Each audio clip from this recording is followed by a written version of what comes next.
Lonely rancher helped a wounded Apache girl. Next day, 300 warriors surrounded his ranch. Before we dive into the story, don't forget to subscribe and like the video and tell us in the comments where you're watching from. The wind that slid down from the Mule Mountains carried no songs, only the rasp of sand and the hush of forgotten prayers. Jonah Hale had stopped listening for anything else years ago. At 48, he wore time the way an old oak wears lightning scars, visible, crooked, and stubborn. His body bore the shape of work that never ended, his spirit the weight of a grief that never left. He lived alone now, in a weathered shack at the edge of land nobody wanted. The maps didn't bother marking it anymore. That suited Jonah just fine. The fewer eyes that knew where he slept, the easier it was to believe he might one day vanish into the dust. Once, long ago, there had been laughter here. His wife Ruth smelled of sage and wild roses. She had a way of humming under her breath when the moon rose, as if the night itself leaned closer to listen. Their boy, Samuel, had been restless like the colts Jonah broke, always carving little shapes from wood with a knife too big for his hands. His last carving had been a hawk, wings outstretched, tied with a scrap of blue cloth. Jonah kept it on his saddle horn until the storm took it. Now the hawk was gone. So were Ruth and Samuel. 10 years buried under red earth and silence. Folks said Apaches had done it. The Apaches said it was settlers. Jonah didn't much care anymore. He blamed himself, and that was enough. Since that day, he'd chosen exile. No justice, no vengeance, just the discipline of work and the mercy of solitude. Sunrise found him mending fence. Sundown found him bent over tired cattle. He patched his own roof, ate beans straight from the pot, and drank enough whiskey to make the night pass without dreams. The people in Bisbee whispered about him. They called him the Ghost Rider, said he haunted the hills more than he lived in them. But Jonah never went to town to argue. He hadn't set foot inside the saloon or the church in more than a year. The land was his prison and his salvation, a stretch of hard country that gave nothing but demanded everything. That morning was no different. The sky burned red above the ridges, and Jonah saddled his mare, a stubborn dun named Ash. He rode the southern fence line first, then turned east toward a dry wash where cattle sometimes wandered.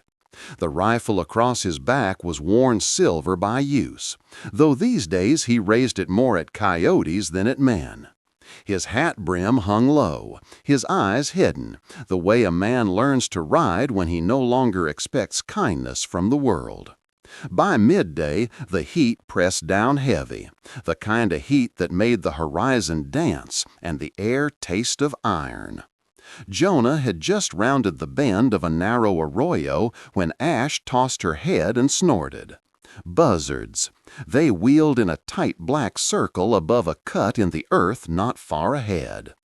Jonah knew better than to ignore birds that patient. He tugged the reins and dismounted, his knees stiff from too many years in the saddle. The rifle came down from his shoulder, not out of fear, but out of habit. The ravine stank of death before he even saw it. 2 bodies lay sprawled at the bottom, like broken dolls. Apache men, arrows jutting from their backs, blood baked black in the sun. Jonah squatted near the closest one, running a calloused thumb along the fletching of an arrow. Elk hide, hawk feather, sinew twisted tight. Not cowboy work, this was tribal. And not a raid either, an execution. He knew the rules. White men didn't meddle in Apache dead. To do so was to invite the kind of vengeance you didn't walk away from. He stood, turned to go, and would have left it all behind, just another sorrow in a land already drowning in them. Then he heard it. At first it was nothing more than the desert breathing. But as he took another step, it came again, a ragged moan, faint and human. Jonah froze, eyes searching the shadows at the base of the rock wall. And there, beneath a sun-bleached overhang, he saw her, a girl, young, no more than 20. Apache by the look of her skin and the long black hair matted with dust and blood. She was crumpled against the stone, an arrow lodged deep beneath her ribs. Her chest rose shallow, uneven, but it rose still. Jonah's grip tightened on the rifle. Every story he'd ever heard warned that Apache women were as fierce as any man, and sometimes more dangerous. But this girl had no fight left. She was dying. The desert's cruelty whispered its choice into Jonah's ear. One clean shot to end her suffering, to leave no witness, no trouble. It would be mercy. But as he crouched near, her head rolled weakly to the side. From around her neck slipped a strip of worn leather, and dangling from it, a carving. A bird, wings spread wide, crude and simple, yet unmistakably familiar. Jonah's breath caught. It was nearly the twin of the hawk Samuel had carved a decade ago, the one the storm had stolen from his saddle horn. His hand trembled as he touched the charm slick with her blood. Ruth's voice stirred in his memory, fierce and gentle all at once. "Don't let another child die while you stand silent." The rifle lowered. He tore a strip from his shirt, pressed it against the wound, and felt her flinch. She was light as a sack of bones when he lifted her, but alive. Ash shied at the smell of blood when he carried her back to the horse. "Easy, girl," Jonah whispered, steadying both mare and burden. "She's not the enemy, not today." He swung into the saddle with the girl draped before him. One last glance at the buzzards circling the corpses below, and Jonah turned Ash's head toward the mountains. Into the rocks, into the unknown. Each hoofbeat echoed like a vow he didn't yet understand. To continue this adventure, please subscribe to our channel. It helps us keep creating. Jonah rode west with the girl slumped across the saddle, her breath shallow against his chest. Ash picked her way carefully over the stones, ears flicking at the smell of blood. Jonah kept one arm firm around the girl's waist, steadying her limp weight, while the other held the reins loose. He had no plan beyond distance. Distance from the bodies, from the buzzards, from the men who had put those arrows where they didn't belong. By the time the sun dropped lower, he found what he needed. A narrow crease between two granite ridges where mesquite and palo verde half concealed a seep spring. The water was hardly more than a trickle pooling against stone, but it was enough. He dismounted stiffly, lowering the girl into the shade with a grunt that betrayed his years. She was frighteningly light, her skin hot and dry as sun-baked clay. Jonah knelt beside her, tugged loose the old saddlebag he hadn't opened in near a decade. Inside lay a small leather pouch, Ruth's medicine kit, cracked with age, but still carrying the faint scent of herbs. His hands shook a little as he untied the cord. He hadn't touched it since the night he buried her. For a moment, memory threatened to overtake him. Ruth's steady voice teaching him which leaves cooled a fever, which roots fought infection. But Jonah forced the past down and focused on the present.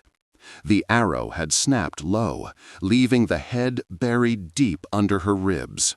He knew enough not to dig. It would kill her faster. Instead, he cleaned what he could, boiling water in a dented tin cup over a small smokeless fire. He pressed cloth against the wound, whispered apologies she couldn't hear, and bound it tight with twine.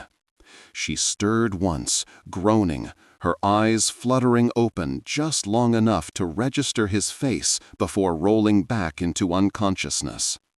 As the fire burned down, Jonah sat against the rock wall, eyes scanning the ridges above.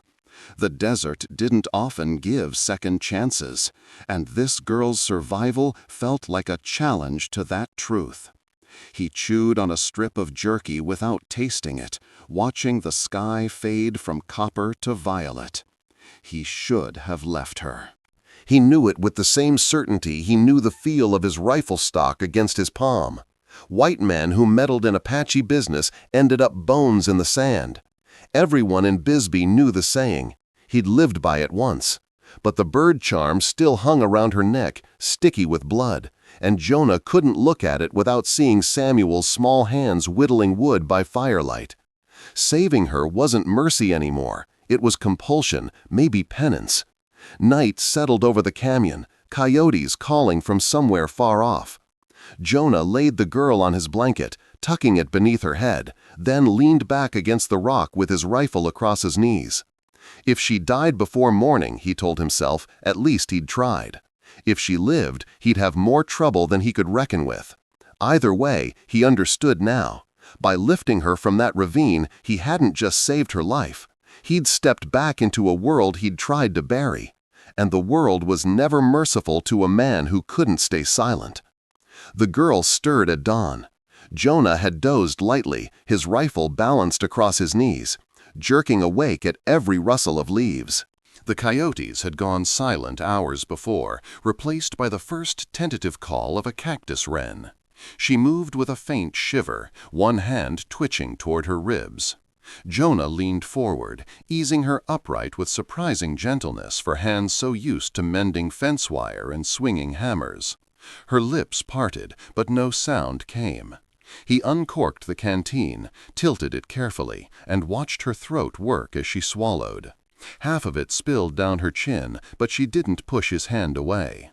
When she had her breath again, her eyes found his. Dark, steady, though clouded by fever. They carried more weight than someone her age should have borne. "What's your name?" Jonah asked quietly, his voice roughened by disuse. She hesitated, as though the word itself might betray her. Finally, in a whisper that rasped like dry reeds, she said, "Ayanna." Jonah repeated it softly, letting the shape of the name settle on his tongue. Ayanna. He nodded once, then asked, "Family nearby? Someone looking for you?" Her gaze drifted toward the rocks, not meeting his eyes. For a long time she said nothing. Then, barely audible, "No, not anymore." Jonah frowned, studying her face. She was too young to carry that kind of finality. What happened? Her breathing steadied enough for words. "My cousin," she murmured, "Colin, he leads a band of the Chokinen, men who say they fight for the old ways, for war." Jonah didn't speak. He just listened, jaw set. Ayanna's eyes flicked toward him, gauging his reaction, then continued. "My father, Tosanai, is war chief. The elders, they favor me. Not for war, but for peace. My father taught me to speak with the white world, to find another path." Her voice cracked, but she pressed on. "Colin says peace is weakness, that I am weakness. So he sent his riders. I should be with the dead in that ravine." Jonah exhaled slow, a long breath that seemed to carry years with it. The pieces slid together like rocks in a landslide. She wasn't just a survivor. She was the reason blood would spill, the spark that could set half the territory ablaze. "You're his only child?" Jonah asked. Her eyes hardened, but she nodded. Jonah rubbed at his jaw, feeling the stubble rasp beneath his hand. He'd known enough chiefs and ranch bosses to understand what that meant.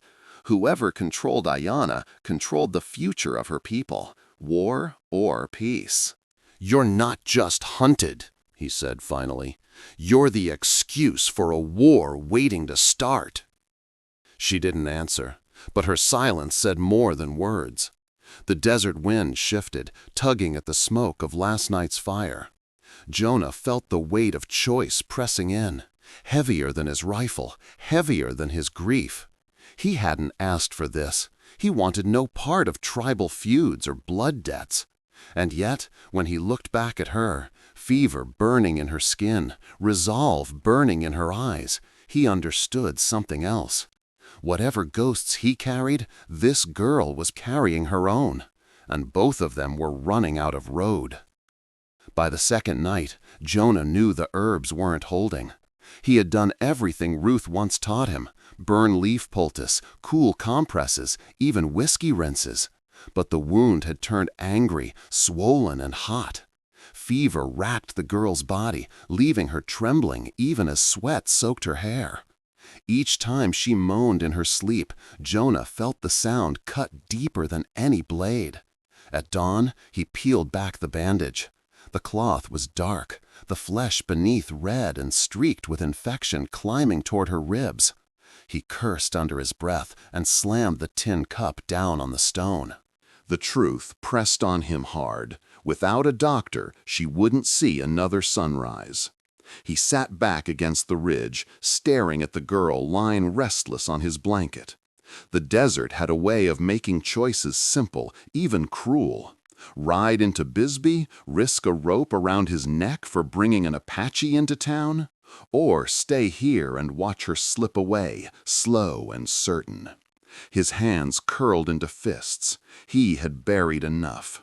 For a long moment, he watched the sky shift pale blue over the ridges, listening to the scrape of wind through mesquite. Words he hadn't thought on in years slipped back unbidden, something Ruth used to read aloud by lantern light. Bear one another's burdens, and so fulfill the law of Christ. Jonah let the words settle, heavy and unwelcome. He wasn't much for scripture anymore. Too many graves had come since he last prayed.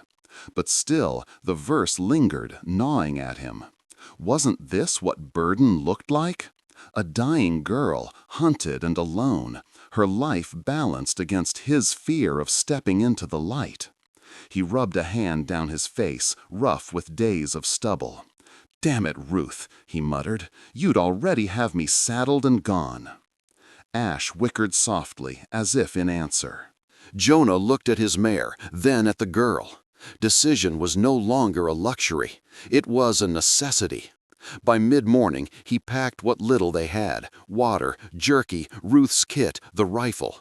He stripped off his own coat, draped it over Ayanna's thin frame, and hoisted her gently onto the saddle. She stirred faintly, murmuring something in her tongue, but her eyes never opened. Jonah mounted behind her, steadying her against his chest with one arm, the reins tight in his other hand. He cast a long look back at the narrow spring, the fire pit, the patch of ground that had almost been her grave. "Not today," he whispered. He nudged Ash forward. The mare started north, hooves crunching stone, dust rising around them. Jonah set his jaw against the horizon. Every mile toward town was a mile toward danger. Old enemies, suspicious eyes, the noose that hung over any man who chose to stand with those deemed untouchable. But as the canyon fell away behind him, Jonah knew he'd made his choice. He would not watch another child die while he had the strength to carry her. If the law or the town wanted his head for it, so be it. Jonah reached the outskirts of Bisbee just before noon. The town lay stretched along the dirt street like a tired dog, its wooden facades bleached and leaning, roofs sagging under years of dust and sun. A saloon clung to one end, its doors swinging with every shout inside. At the far side, tucked between a blacksmith's forge and a feed store, stood the crooked shack with the faded sign. Silas Harding, physician, all maladies considered. Jonah reined Ash into the shade behind the smithy.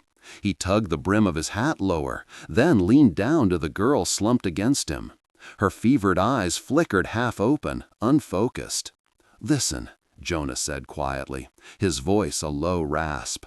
"From here on, you're my niece. Your mother was Mexican, your pa gone to ground. You caught a bullet from bandits, nothing more. Keep your head down and let me do the talking." Her lips moved as if to protest, but the words never came.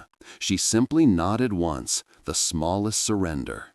He slid from the saddle, lifted her into his arms, and pushed through the doctor's door. A tin bell clanged above him, sharp as judgment. Inside smelled of alcohol, old wood, and dust. Shelves sagged under jars of herbs, bandages, and odd instruments no one had cleaned in years. Behind a cluttered desk, a wiry man with white hair and spectacles squinted up. "Well, I'll be," Harding muttered, setting down a jar of leeches. "Jonah Hale, I figured you for bones out in the desert. You bringin' me trouble or salvation?" Neither, Jonah said, laying Ayanna gently on the cot. She's hurt bad, arrow wound, needs cleaning and stitching. Harding's brows drew down. His gaze lingered on her dark skin, her black hair clinging with sweat. Apache? Half, Jonah lied flatly. Mother was Mexican. Doesn't matter. She needs your hands. Harding sniffed, muttering under his breath, but he washed up and went to work. His hands shook at first, but practice steadied them. He trimmed away dead flesh, flushed the wound with alcohol, and packed it with a foul-smelling poultice. Ayanna flinched even in her fevered sleep, a soft cry breaking from her throat. Jonah turned his head away, jaw clenched tight. Every whimper was a reminder of Samuel, how small his son's cries had been, how helpless Jonah had felt then, too. Outside, boots thudded on wood, laughter carried down the street. Jonah glanced through the grimy window. Men leaned against the saloon rail, drinking hard, eyes scanning lazily across the street. Two of them weren't townsfolk. Their faces were painted with dust and shadow, their horses restless. Apache scouts. Jonah's gut tightened. He recognized the look in their eyes, waiting, watching. Not here for whiskey, here for her. Harding finished at last, wiping sweat from his brow. "She'll live, maybe," he muttered, "but she won't be riding anywhere for days. She needs rest, quiet, no jostling." Jonah's eyes stayed on the window, where the scouts had vanished into the alley shadows. He slung his rifle over his shoulder. "She doesn't have days," Jonah said. His voice was low, the weight of decision already pressing down. Jonah paced the narrow room, every creak of the floorboards outside sharpening his nerves. Harding had finished his work, but the girl lay pale and trembling, lost in fever's grip. Jonah could almost hear the town breathing around him, boots scuffing, spurs jangling, the saloon's piano hammering like a heartbeat that wasn't his. Harding peeled off his gloves and looked at him over the rims of his spectacles. "You dragged a storm into my office, Hale." "Those two across the street? They're not here for cards." Jonah's jaw worked. "They won't wait long." "No," Harding agreed grimly. He rifled through the clutter on his desk, then paused at a stack of papers. His lips curved into something like a plan. He plucked one up, a wanted poster, sun-faded and curling at the edges. The face on it was of a rustler from Sonora, dead or alive, with just enough resemblance to Ayanna in the right light to fool a drunk crowd. "You still got that back door through the smithy?" Jonah asked, watching Harding's hands. The doctor gave a long, weary sigh. "Maybe. Why?" "I need 5 minutes," Jonah said, "and a noise loud enough to wake the dead." Harding studied him for a beat, then shook his head with something almost like admiration. Always did ask more than was sane. Moments later, Jonah was crouched in the dim back hallway, Ayanna weak against his chest. He heard Harding's voice carry through the front, sharp and urgent. "Bounty!" the doctor shouted, his tone cracked with convincing desperation. $500 for a rustler, South Trail. Saw him with my own eyes." The effect was instant. Chairs scraped, boots thundered, men spilled from the saloon like dogs loosed from a chain. Shouts rose, greed sparking faster than suspicion. Jonah didn't waste a second. He pushed the rear door open and stepped into the alley. A shadow shifted. One of the scouts stood there, rifle in hand, eyes like stone. Time slowed. Jonah's rifle swung up, but the man was quicker, raising his barrel. A crash split the air. Gunfire roared from the saloon across the street. Harding had fired into the ceiling, turning greed into chaos. The scout's attention flicked toward the noise. Jonah lunged, slamming shoulder first into him. The rifle clattered to the dirt. Jonah didn't stop to finish it. He heaved Ayanna higher against his chest and sprinted for the corral behind the smithy. Another figure loomed, second scout.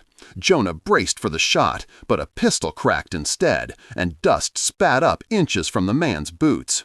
Harding stood at the alley mouth, pistol steady, spectacles glinting in the dim light. "Figured you might need a head start," he barked. Jonah didn't argue. He threw Ayanna onto Ash's saddle, swung up behind her, and kicked the mare hard. Harding tossed a small satchel after him, medicine, bandages, a flask of whiskey. "Tell my brother in Tucson," Harding called, his voice cutting through the chaos. "He still owes me for that poker game in '68. Then he turned back toward the noise, pistol raised, walking straight into the storm. Jonah didn't look back. Ash bolted down the back trail, hooves pounding, gunfire chasing them like thunder. They rode hard through the night, chasing distance more than direction. Ash's flanks were lathered with sweat, and Jonah's arms ached from holding Ayanna steady. By dawn, he found a dry wash where mesquite cast broken shadows and let the mare breathe. Ayanna drifted in and out of sleep, fever less sharp now, but her body weak as water. Harding's medicine was working, at least enough to buy them time. Jonah chewed on a strip of jerky, eyes scanning the horizon. The desert had a way of clearing a man's thoughts, stripping them down to what mattered. Yet his mind wouldn't let go of the doctor's last glance, the kind that said, "This is the last time I'll see daylight." Jonah clenched his jaw. He hadn't asked Harding to sacrifice himself, but the burden of it sat heavy all the same. By late morning, they cut across a broad stretch of grazing land. Jonah knew it before he saw the brand burned into the flank of a wandering steer. A circle with a bar through it. Boone's mark. His guts sank. He pulled Ash up short, but the dust already gave them away. Riders appeared on the horizon, 5 of them fanning out wide. At the center rode a tall figure with a beard the color of steel shavings and eyes cold as river ice. Ezekiel Boone. Jonah muttered a curse. Turning back would only draw more attention. He kept Ash steady. Ayanna slumped behind him beneath his coat, her face shaded by the brim of a hat. The riders closed in, rifles resting easy across their saddles. Boone reined up a few yards away, his voice gravel rough. "Well, if it ain't Jonah Hale," he said. "Thought the desert had claimed you years ago. And now here you are, trespassing on my land with a squaw behind you." Jonah's jaw tightened. "Just passing through." Boone barked a humorless laugh. "Passing through with one of them on my range? That's a mistake you should 'a' learned not to make, Jonah. Lord knows you paid for it once already." The words hit like a fist. Jonah felt Ayanna shift faintly against his back, as if even half-conscious she sensed the sting. Boone leaned forward in his saddle, eyes narrowing. "Tell me something, Hale. Do you still blame the Apache for your boy's death, or have you finally figured out it was your own damn fault?" The air went tight. Jonah didn't move, didn't blink. His hand itched toward the rifle, but he kept it still. His voice came out low, steady as stone. "You leave Samuel out of your mouth, Boone." Boone sneered. "You left that gate open, Hale. Your boy wandered, and the coyotes did the rest. Don't pin it on anyone else, least of all me." Jonah's throat worked. The truth was a blade he'd carried for 10 years, and Boone had just twisted it deeper. He felt the old rage swell, but he forced it down, locking eyes with the rancher. "You've said your piece," Jonah growled. "Now let us pass." For a long moment, Boone held his gaze, testing the line between words and blood. Then he spat into the dust. "Go on, then. But next time I catch you dragging savages across my land, you won't be riding away." The riders pulled back, giving room.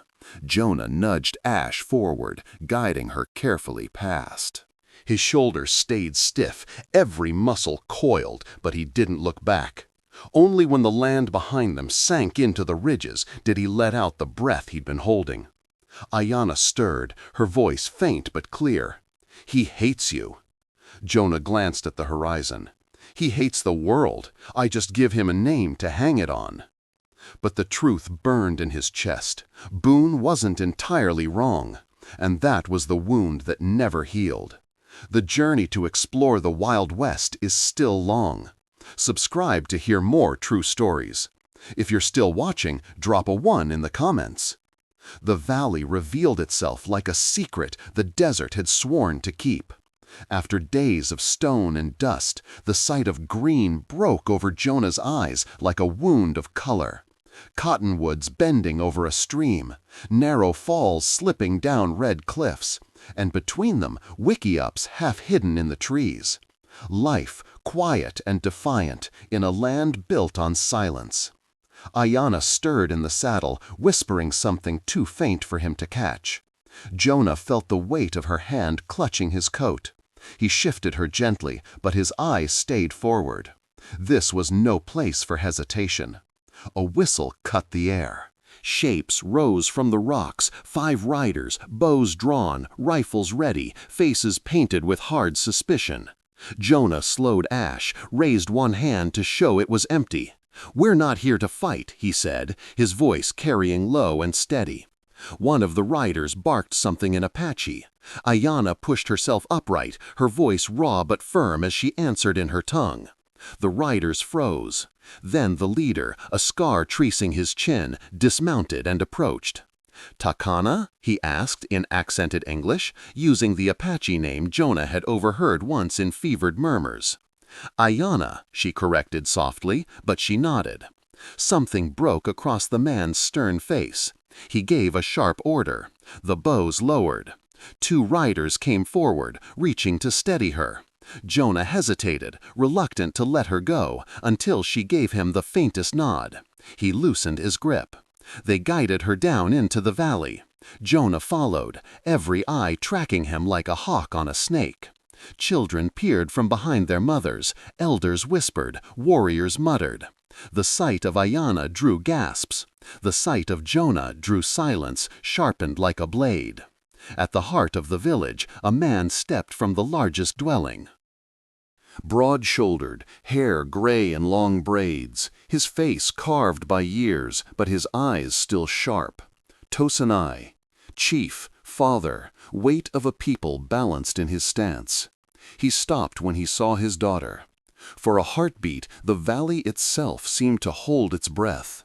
Then he strode forward, taking her into his arms. The murmur of the people swelled, grief and relief tangled as one. When Tosanai released her, his gaze lifted to Jonah. "You brought her back," he said. The words were heavy, neither thanks nor condemnation. Jonah inclined his head. "Found her in a ravine. Figured someone ought to give a damn." The chief studied him, expression unreadable. "You are white," he said flatly. "Most days," Jonah replied, voice dry but steady. The silence that followed was heavier than rifles. Tosanai's eyes didn't waver. "You will speak with the council tonight. Until then, do not leave this valley." Jonah gave a tight nod. He had faced storms, hunger, Boone's bitterness, Pike's men once upon a time. But this circle of suspicion and firelight waiting, was a trial of a different kind. For the first time in 10 years, Jonah Hale realized there was no turning back. Whatever judgment waited under those stars, it would bind him as sure as a noose or a blessing. Night came heavy and alive. Fires burned low in a circle of stone, casting the faces of elders, warriors, and women of wisdom in flickering light. The whole valley had gathered, a sea of eyes fixed on Jonah. He stood apart, marked not as man, but as question, an intruder whose answer had not yet been given. Tosanai stepped into the fire's glow, his staff striking the ground once. The sound cut through the murmurs. "My daughter lives," he said, voice deep as canyon stone. "She was brought home by a man not of our blood. She says he is no enemy, that he bled for her, that he saved her. But words are not enough. We have been lied to before. We have buried too many who trusted the wrong skin. Jonah kept still, letting the judgment settle like dust. He knew better than to plead. From the shadows, another voice cut sharp. He is a spy. Heads turned. A young man strode into the firelight, hair bound tight, chest bare, but painted with lines of black. His eyes burned not with doubt, but with hunger. Colon. He brings her back so he may learn our trails, our numbers, our weakness, Colon declared, circling the flames. And you all welcome him like a brother, he spat. It is folly. A stir moved through the people. Jonah's hand twitched at his side, but he said nothing. Tosanai raised his staff. Enough. Colon stepped forward, defiance in every line of his body. There is a way to settle this. His gaze cut to Jonah, cold and sharp. Let him fight, not with guns, with the blade. Let the spirits decide if he speaks truth or lies. Whispers rippled, some nodding, some protesting. The chief's face was carved in silence. At last he looked to Jonah. You will face one of our own in the circle. If your heart is false, the spirits will not protect you. I'll face him, Colon pressed. His lips curved in a thin smile, more predator than kin.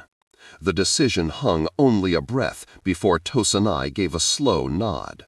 So be it. The crowd parted, clearing a wide circle in the dust. Torches flared brighter, shadows leaping high on the canyon walls.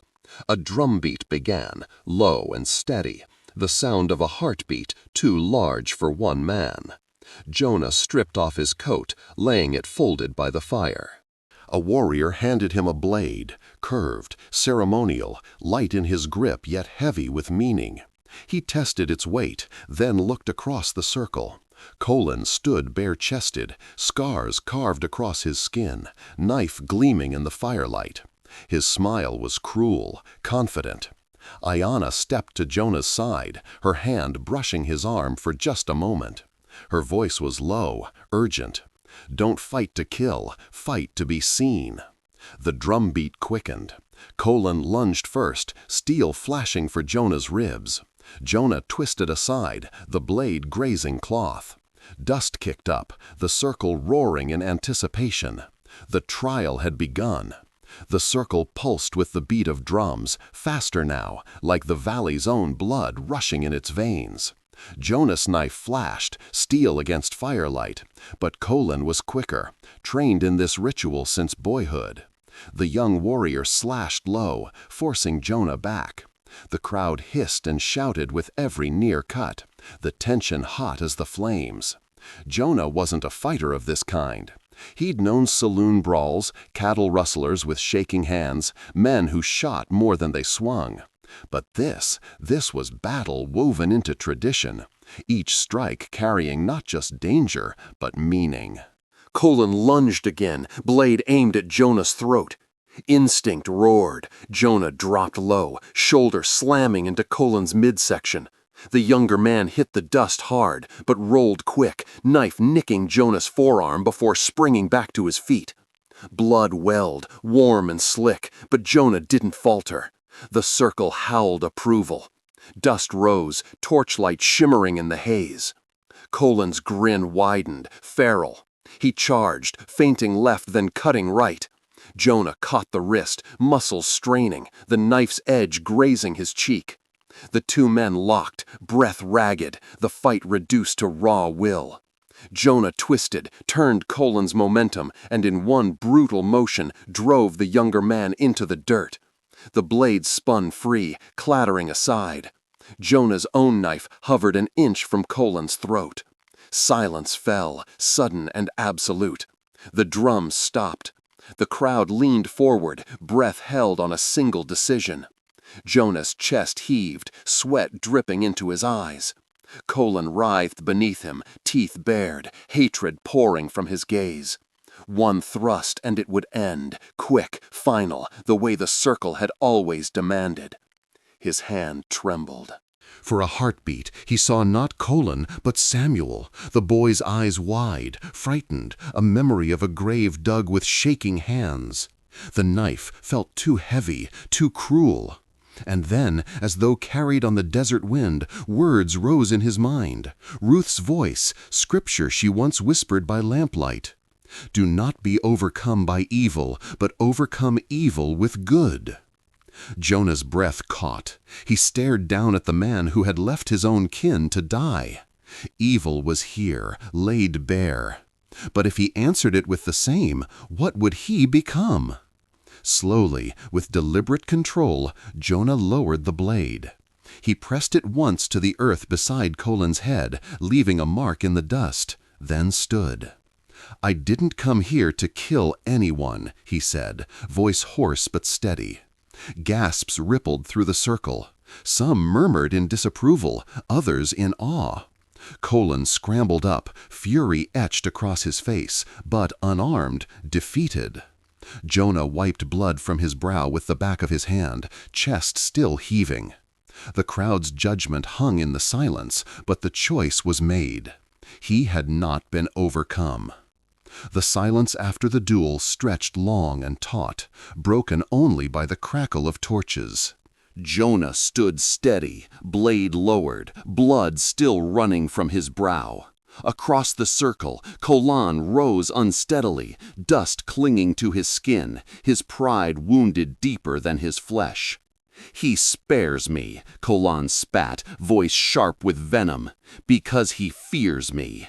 He is no warrior, only a snake that slithers close to learn our ways. You would trust him over your own blood? Murmurs rippled, uneasy, like wind stirring dry grass. Jonah said nothing. He had learned long ago that sometimes silence spoke louder than defense. Tosanai's gaze was iron. The circle has spoken. He chose restraint. Restraint is weakness, Colon shouted, stepping forward, eyes burning. And weakness kills tribes. He is here to divide us, to rot us from within. Before the words could spread like fire, another voice cut through, low, measured, certain. I was there, said a man from the edge of the gathering. He stepped into the firelight, shoulders broad, hair streaked with gray. His name was Naveo, one of Tosanai's trusted warriors. His face was lined, not with youth's ambition, but with years of loyalty. I rode with Colon the day Ayana vanished. The crowd stilled, eyes turning. Naveo's gaze locked on Colon. He told us to take the high ridge, said she would be safe in the pass below.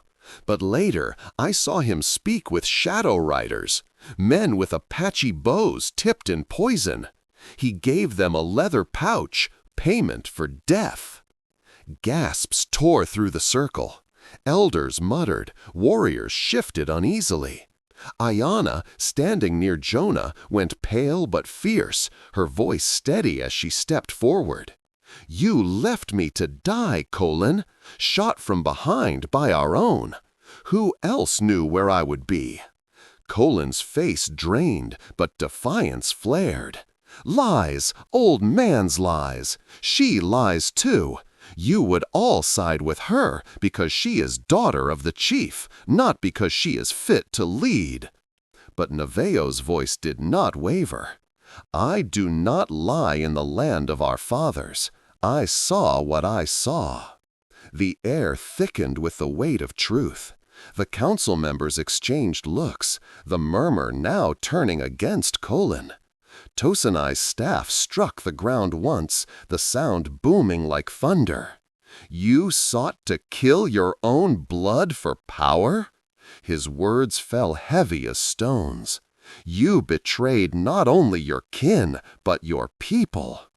Two warriors stepped forward, seizing Colon's arms. He struggled, snarling, but was forced to his knees. The firelight caught the wild fury in his eyes, a man unmasked, his ambition laid bare. "You could have led beside me," Diana said softly, her words carrying sharper than a blade. "Instead, you chose to walk alone." Colin's voice broke, half rage, half desperation. "He'll never be one of us." Ayana's gaze flicked to Jonah, then back. Her reply was calm, final. "He doesn't need to be. He has already shown more honor than you ever did." The council's silence sealed the truth. Tosanai's hand rose. "Take him away. Let the ancestors judge what remains of his name." As Colin was dragged into shadow, Jonah felt the eyes of the valley return to him. Not with trust yet, but no longer with doubt. Mercy had carried weight, and mercy had been vindicated. The fire circle had scarcely settled when the warning came. A sharp whistle from the cliffs, urgent, unnatural. Heads turned skyward. A rider burst into the valley, horse lathered, eyes wide with alarm. "Riders from the south!" he shouted. "Dozens of them!" The valley erupted in movement. Warriors seized bows and rifles, mothers pulled children into the shelters, elders gathered close to the council fire. Jonah felt the air tighten, a familiar tension, the kind that comes just before gunfire. He grabbed his Winchester, already moving with instinct. "Who?" he demanded. The answer came without words. From the ridge above, torchlight flared, outlining the silhouettes of armed men descending in formation. Some wore ragged militia coats, others half-Union blues stripped of insignia. At their head rode Marshal Harlan Pike. Jonah's gut clenched. 10 years ago, Pike had worn the badge like a weapon, a man who called himself law but left justice bleeding in the dust. Now his hair was streaked with gray, but his eyes were the same, sharp, predatory, drunk on power. He raised a bullhorn to his lips, voice carrying across the canyon. "This is Marshal Pike. Turn over the girl they call Ayana and a man harboring her. Do this, and no one else needs to die." Gasps rippled through the gathered people. The militia spread wide, rifles gleaming, cutting off escape. The valley was ringed in steel. Tosanai stepped forward, staff in hand, his voice iron. "This is sovereign land. You have no right here." Pike sneered, his smile thin as a blade. "Sovereignty ends when bullets fly, old man." "Your people brought this on yourselves. Surveyors dead, ranchers robbed, settlers spooked. Enough blood to hang 10 tribes. We're done talking." Jonah stepped forward, fury rising like fire in his chest. "This isn't law, Pike. It never was. You're just cleaning up Colin's mess for him." Pike's eyes found him across the valley, narrowing. Recognition flared. "Creed," he spat. "Figured I'd see you again, crawling out from your grave. You're not running this time?" Jonah leveled his rifle, steady as stone. "Not running." Pike's grin widened, wolfish. "Good, neither am I." He dropped his hand. The first shot cracked through the morning air, echoing against the canyon walls. Warriors loosed arrows in answer, sharp and silent as rain. 2 riders fell before they hit the ground. The militia fired back, bullets sparking against stone, tearing through the smoke. Chaos surged into the valley. Women rushed children deeper into the shelters. Warriors darted between rocks, unleashing fire from high ridges. Jonah took position behind a boulder, covering Ayana as she sprinted with a bow in hand, her figure swift and sure against the firelight. Flames licked upward from a shelter struck by lantern fire. Smoke billowed, screams rising. The battle had begun. The valley roared with fire and steel. Bullets whined off stone, arrows hissed through the smoke, and the cries of men and horses tangled in the canyon air. Jonas Winchester barked once, twice, sending 2 militia riders tumbling into the dust. He ducked as a shot split rock above his head, shards biting his cheek. Across the chaos, Ayanna moved like quicksilver. She loosed arrows with steady precision, each one finding its mark. A militiaman lunged for her flank, rifle raised, but Jonah was already there. He swung the butt of his gun hard, dropping the man in a heap. For a heartbeat their eyes met, hers fierce with fire, his steady with resolve, and then they turned back into the storm. "Hold the ridge!" Tosanai's voice thundered above the clash. Warriors formed a line at the canyon's mouth, forcing the militia to fight uphill. The defenders moved with discipline, every step measured, every arrow an answer to Pike's rifles. Still, the numbers pressed heavy. Smoke rose from a shelter ablaze, children's cries breaking through the din. Jonah's gut clenched. He charged into the fire, shouldering through the heat. Inside, an elder woman struggled to drag 2 little ones clear of a fallen beam. Jonah heaved it up, muscles screaming, and shoved them toward Ayanna waiting at the door. She pulled them out just as the roof collapsed behind him in a wave of sparks. "Creed!" Pike's voice cut across the valley, raw and furious. Jonah turned, rifle raised. The marshal rode forward, pistol drawn, eyes locked on him. "You're making this worse," Pike snarled. "Hand her over, and I might let you die quick." Jonah's jaw tightened. "Maybe," he said, leveling his rifle, "but I'll die facing it." Pike sneered, pulling his trigger. But a horn blast shattered the air. From the high ridges above, new voices rose. A second band of Apache warriors descended like thunder, summoned by Ayanna's signal fires lit an hour before. Their charge hit the militia's flank like a storm breaking rock. Pike's men faltered, panic spreading as arrows rained down.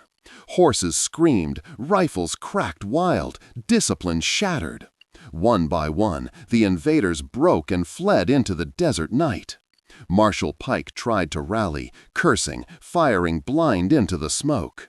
An arrow struck his thigh, another his shoulder. He toppled from his horse, landing hard in the dirt.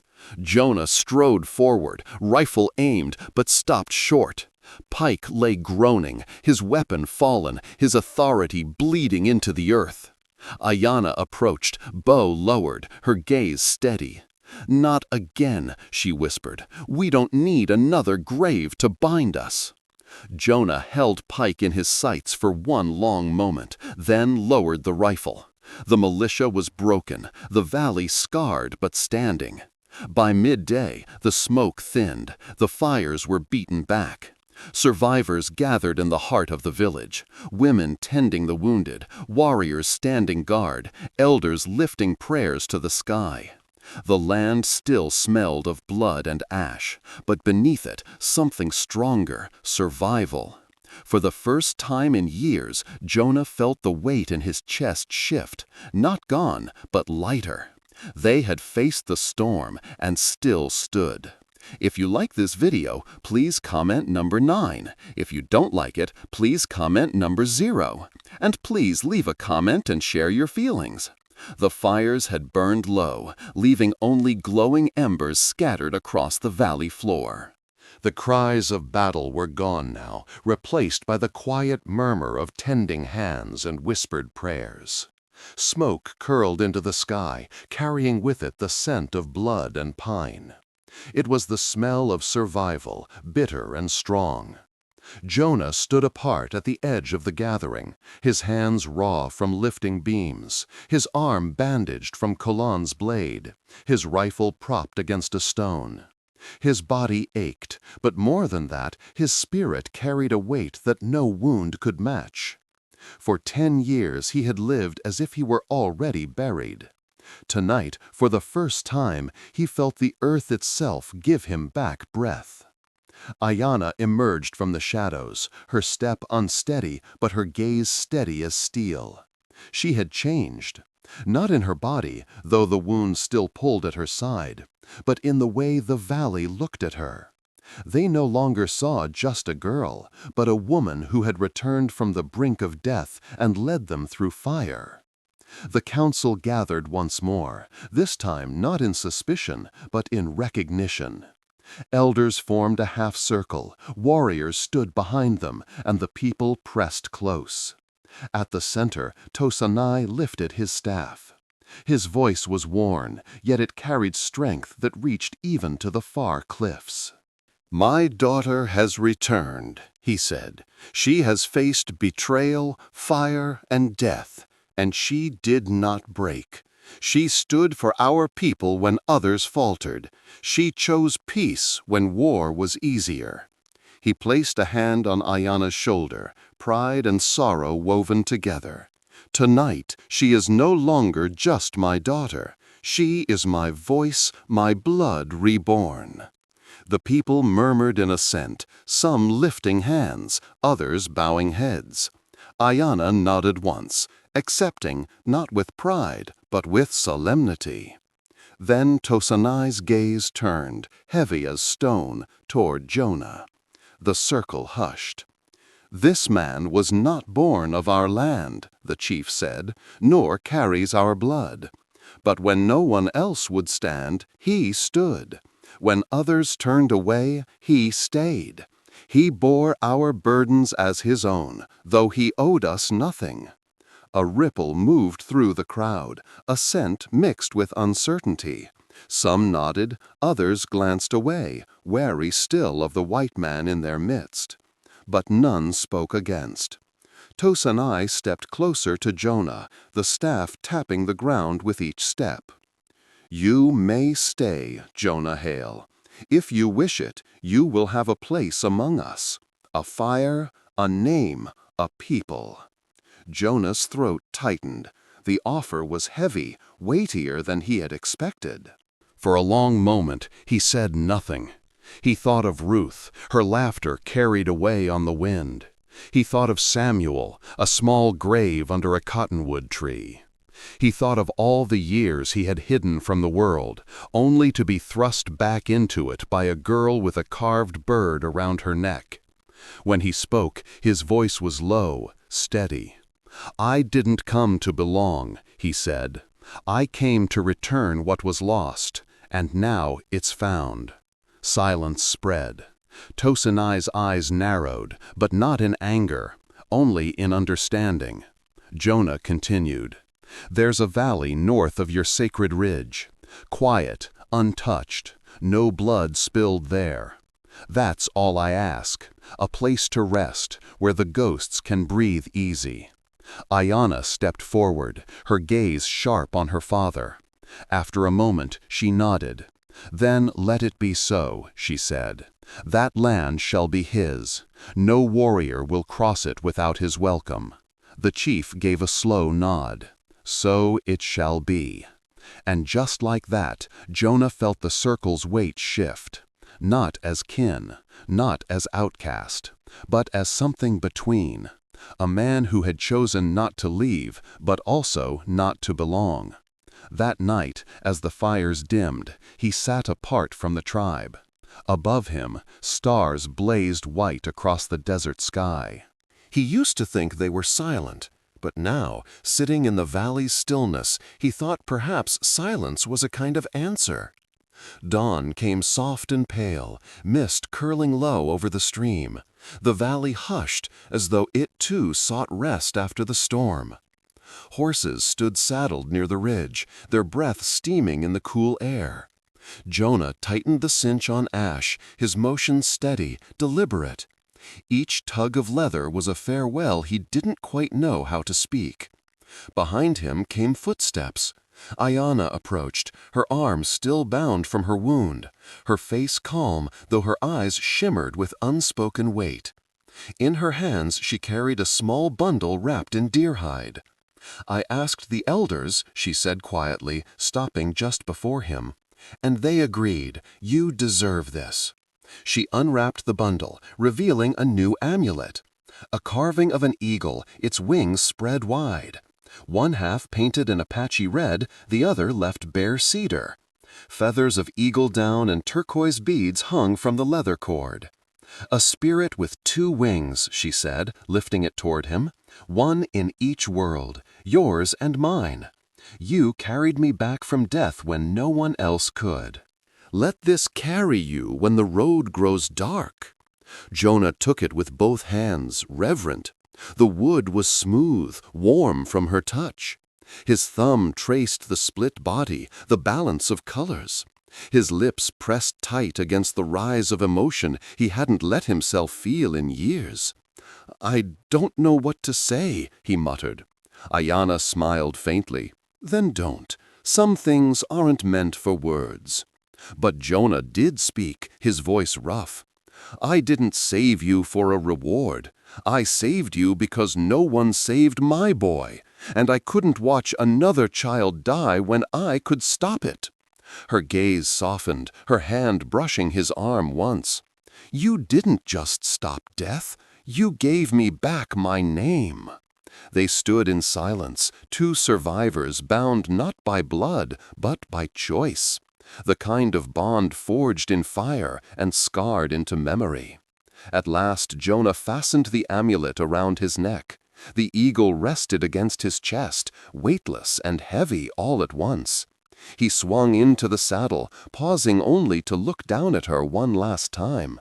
"I'll ride alone," he said, "but I won't be empty anymore." Ayanna nodded, her chin lifted though her eyes glistened. "Then go, Jonah Hale. May the spirits guide your trail." He tipped his hat, then turned ash toward the north. He did not look back. The valley faded behind him, its fires, its scars, its songs carried away by the morning wind.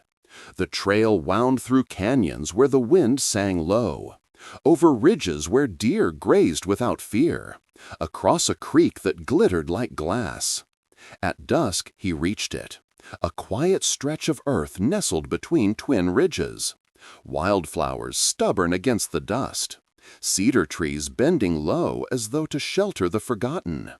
Jonah dismounted, removed his coat, and placed the eagle amulet against a branch.